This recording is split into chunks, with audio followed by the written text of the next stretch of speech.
everyone, welcome to Worlds Apart.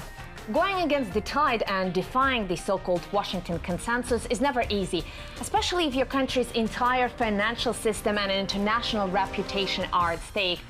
And yet this is precisely what allowed Iceland, the first country to be hit by the global financial crisis, to also become one of the first to emerge from the dire straits.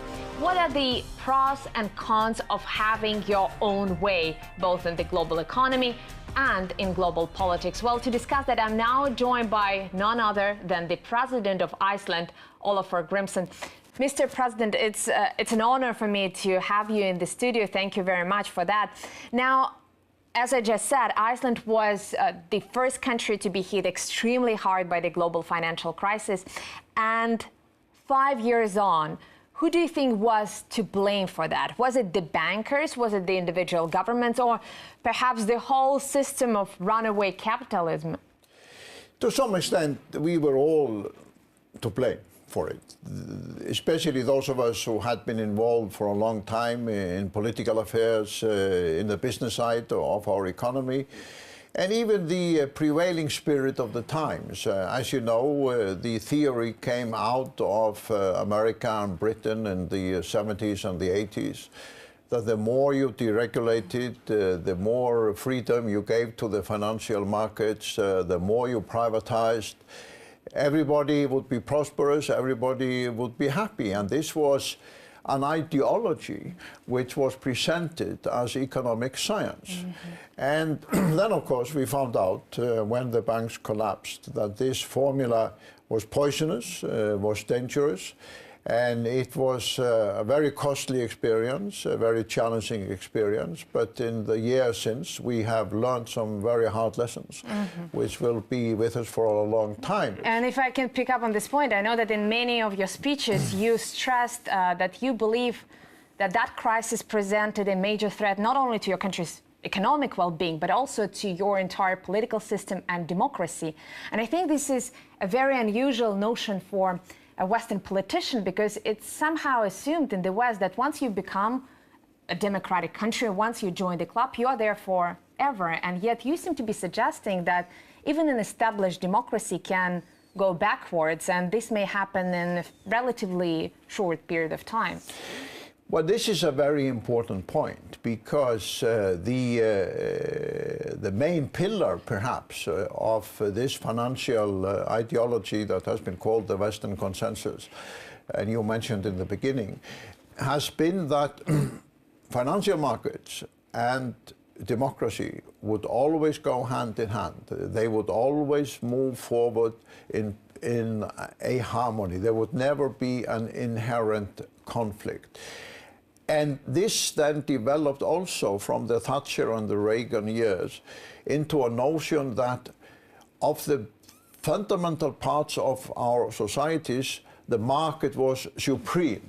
So politics and society became very secondary. It was supposed that the markets would bring democracy, social harmony, and everything else.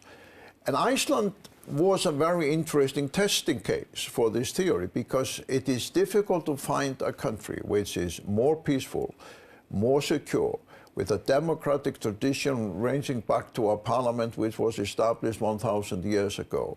But within a few months after the banks had collapsed, this solid, strong democratic tradition was fundamentally threatened. There were riots in the streets, the police had to defend the parliament day and night, had to prevent the crowd from taking over the central bank. We had almost a revolutionary situation. And when a country like Iceland, with such long democratic traditions, faces such a challenge, what would you expect from, well, countries who have been less fortunate historically, who couldn't develop, who don't have such a long history of democracy and peaceful development as Iceland? If I may just make that point, because what happened in Iceland is a demonstration of how the breakdown of the financial system can threaten democracy in one of the most secure democratic countries in the world. Then imagine, as you were saying, what can happen in countries that only have a few decades of but democratic history. But we don't even have to imagine. We can look at the Arab world, for example, countries that don't have established democratic traditions. They very quickly reverted to violence, and some of that violence was not only driven politically, but also economically. I sometimes mention the fact, which we tend to forget in Europe, that during the first years of my life, there were only 6 democracies in Europe. The rest of Europe sort of under either fascist, Nazi or communist dictatorship. So even in Europe, the future of democracy is not given, and the financial crisis has taught us this, that we cannot move forward on the assumption that whatever we do, democracy is going to be secure. That's not the case, and the banks, the financial markets and the economic authorities in every country carry an enormous democratic responsibility. And that is, to acknowledge that, is something new, because for over 30 years, the prevailing theory was the markets, the companies, the banks don't carry any democratic responsibility. Absolutely, and I think many of your counterparts in continental Europe would argue that democracy has by now taken over Europe, but yet, if we look at just this recent history, Iceland was one of the very few, if not the only country, to actually consult its people on whether to bail out the banks. And I think the treatment that your country was subjected to for just asking its people was less than friendly. Your country was called names. You were threatened that nobody will ever deal with Iceland ever again. You even had an anti-terror legislation invoked against Iceland by Britain. I wonder if you, as president, were surprised by all these campaign of intimidation from your traditional Well, allies. I was not only surprised. I mean, it created surroundings for the most difficult decision I have ever had to take. Because when, in the beginning of 2010, we had tried to negotiate with Britain and the Netherlands in order to get the IMF program for Iceland going, we had the so-called I-Save agreement. And this agreement, which was forced on us by a pressure executed by almost every government in Europe, meant that ordinary people of Iceland, farmers, fishermen, teachers, nurses, would have to pay through their taxes for decades for the failure of the private banks. So I came to these crossroads. Should I let people decide or just surrender to these threats? And every government in Europe had the opinion you should not allow the people to decide. That if I had a referendum, it was not only wrong, it was fundamentally dangerous. And people were saying I would isolate Iceland for decades, we would become a pariah state and many other things. But my view was this: when I had analyzed this issue in its complex way, there was a very simple truth at the bottom, and that was the choice. What is more important? Democracy, the will of the people, or the interest of the financial markets? And I've said to many leaders in Europe in recent years, what is Europe's major contribution to the world? It's not financial markets. Europe's most important contribution to the world is democracy, the rule of law, and human rights. Well, and when Europe faces a fundamental crisis of its own, why don't we go with the elements that have been the most important European contribution to the world? But I think when we speak about democracy, some people would argue that for the Western world, it has become a sort of ideology, and an ideology that you press upon others very harshly. But when I agree with you there. I've often said that. It has taken us in Western Europe decades and centuries to develop the kind of democracy. So this whole notion that Europe has always been in an easy way democratic and it's an easy journey to take on, and therefore other countries should become democratic in 5 years or 10 years, it's completely unrealistic. I don't know if you would agree with me, but in the beginning of this crisis, there were a lot of efforts, or at least some efforts, to reconsider the principles on which the global economy is run. And some politicians, many decision makers, were talking about the need to, readdress those principles. But I would argue that, nowadays, essentially the tyranny of the status quo, borrowing the phrase from Milton Friedman, seems to be prevailing. Do you think the world has really learned the lessons of the crisis? Do you think the underlying reasons for that crisis have been addressed? You're absolutely correct that the re-examination that many of us thought would then take place kind of fizzled out and disappeared from the agenda. Then again, of course, there are some lessons that have been learned, and it was very interesting when the IMF program was over in Iceland. We gave a farewell conference to the IMF. I think we are the only country that has formally had a farewell conference when the IMF program was over.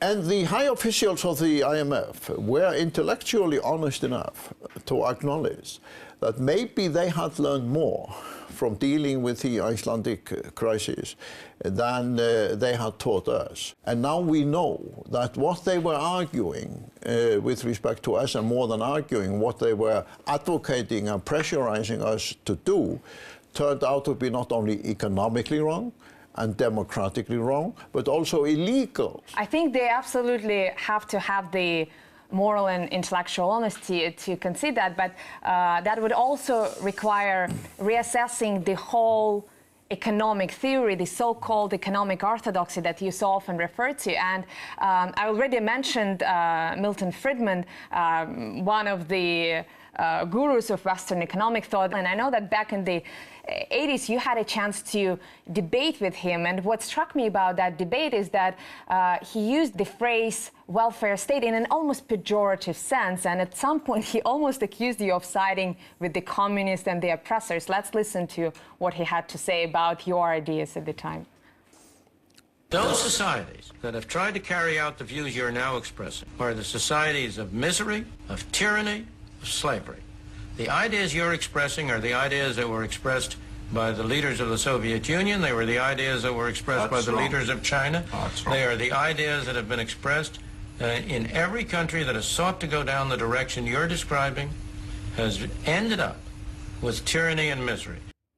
Now, it was 30 years ago. Well, you have to acknowledge I was much younger then. Yeah, and it was a long time ago, but I think using the American phrase, you are on the right side of history here, because if you look around the world now, I think we will find that it is primarily welfare states, those countries that have integrated both the elements of the capitalist system and some of the elements of socialist system that are doing fairly well both economically and socially. And I wonder if you feel like time of history vindicated your personal views, and most importantly, if you feel that capitalism in its purest form, as advocated by Friedman, is just as unsustainable as socialism in its purest form.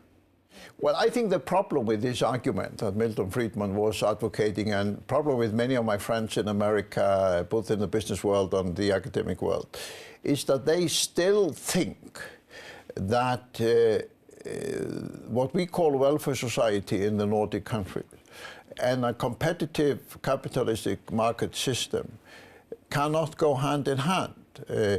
And that is why I have often pointed out, and many others have done so as well, if you take the 5 Nordic countries, we are over at 20 million people.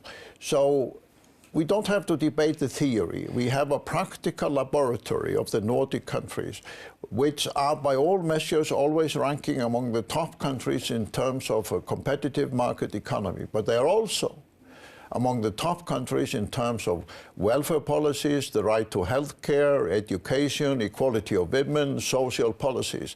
So we have proved, together with the Finns and the Swedes and the Norwegians and the Danes, that you are successful in international global market competition if you build a strong welfare society.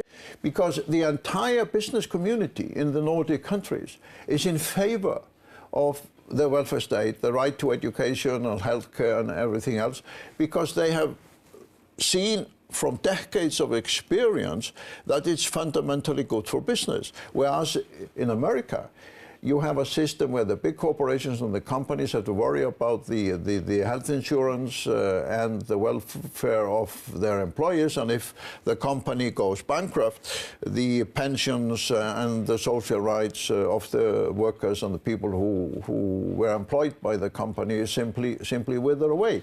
So we don't have to debate this any longer. We now have over 30 years of a track record, not just by my country, but the other Nordic countries as well. Mr. President, we have to take a short break now, but when we come back, defying the economic orthodoxy allowed Iceland to quickly emerge from the crisis. But what is the price of dissent in global politics? That's coming up in a few moments on Worlds Apart.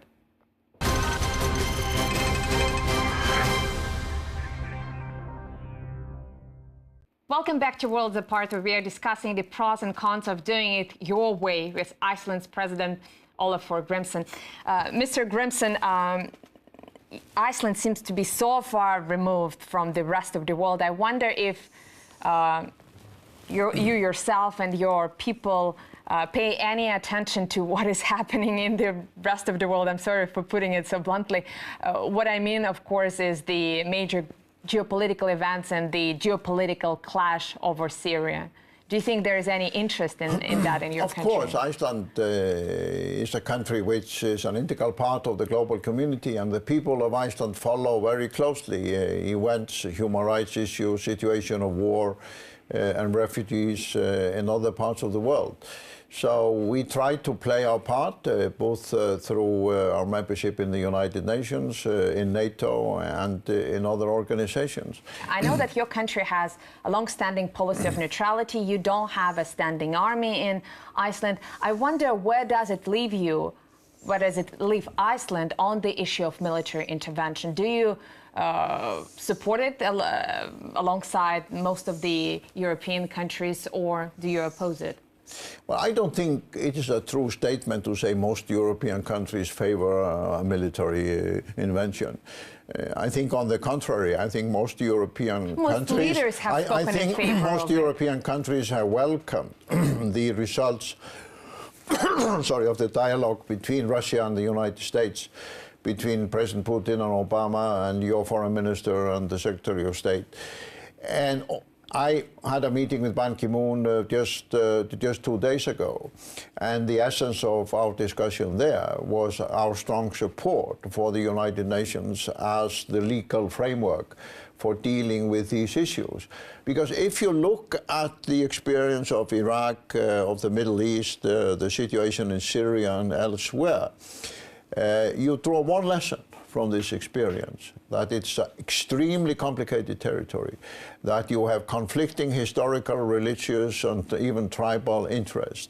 And for us in the West to try to superimpose our political model on a territory which is almost completely without such a history can lead to disastrous results. You mentioned, we talked about in the first part about this idea of economic orthodoxy and the pressure of the consensus. And I wonder if you can apply the same idea to the political sphere, because I think many people in Russia would feel similar to what you felt 5 years ago on the economic side, that once you go against the tide, once you challenge the predominant, in this case, Western opinion, you're subjected to all sorts of shaming, you're subjected to all sorts of incriminations.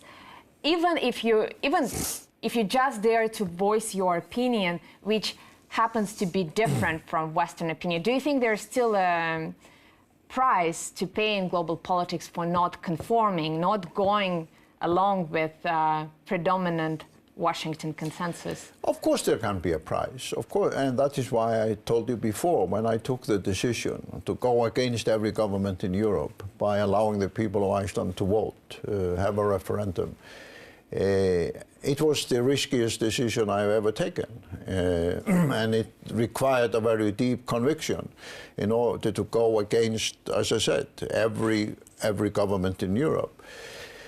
But the people of Iceland were behind that decision. And I've often said, when people ask me, what have you learned from your long public service and political career?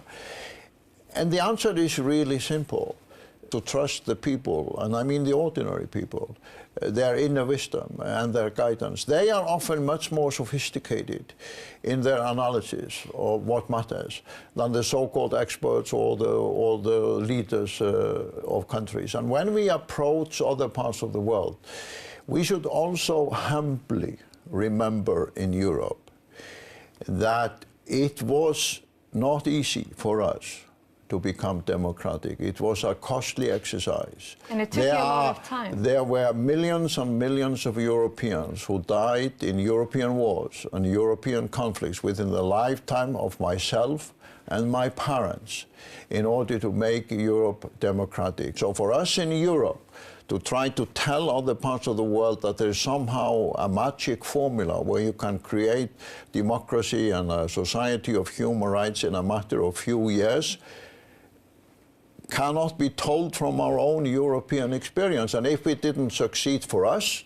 how on earth can we expect others to do it quickly? It's very refreshing to hear something like that from a Western politician. Now, you just mentioned your long history of public service. Let me ask you a personal question. You just won a record 5th term, and if you serve till the end of that term, you will have been in power for 20 years. And I think there are a lot of leaders around the world, in China, in this country in particular, who have been criticized for so-called clinging to power for much shorter periods of time.